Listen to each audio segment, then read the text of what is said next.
The largest orbiting laboratory ever constructed is the International Space Station, or ISS. It is a platform for long-term research for human health, which NASA builds as a key stepping stone to letting humans explore other solar system destinations such as the Moon or Mars.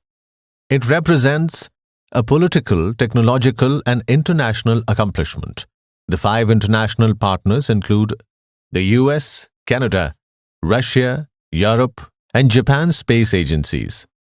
The space station has been continuously occupied since November 2000. In 24 hours, the space station makes 16 orbits of Earth, traveling through 16 sunrises and sunsets, with the speed of 7.66 kilometers per second. The station is divided into 2 sections. The Russian Orbital Segment, ROS, is operated by Russia, while the United States Orbital Segment, USOS, is run by the United States. Parts of the International Space Station.